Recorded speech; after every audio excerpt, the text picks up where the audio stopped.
विद्याबलं देवबलं तदेव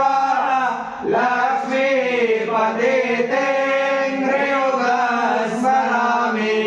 लाभस्तेषां जयस्तेषां कुतस्तेषां पराजया येषामिन्द्रियवरश्यामो हृदयस्थो जनार्दन यत्र योगेश्वरः कृष्णो यत्र पार्थो धनुर्धर तत्र श्रीर्विजयोर्भूतिर्ध्रुवानीतिर्मतिर्मम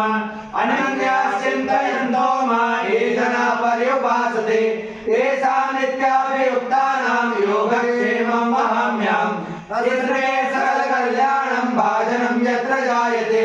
पुरुषं तमजं नित्यं व्रजामि शरणं हरिं सर्वेष्वारम्भकारेषु त्रयस्त्रिभुवनेश्वर देवानि चतुर्णासिद्धिं ब्रह्मेशानः जनार्दन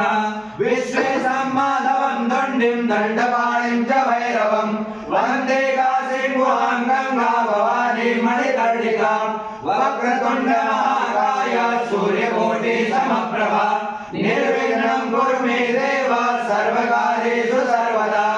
विनायकं गुरुं भानु ब्रह्म विष्णु महेश्वर सरस्वती प्रणम्यादौ सर्वकामार्थसिद्धये ततश्चाविर्भौ साक्षात् क्षीरमा भगवत्परा रञ्जयन्तीं दिशा कान्ता विद्युत्सौदां विनीयता एतत् कर्म प्रधान देवताभ्यो नमः।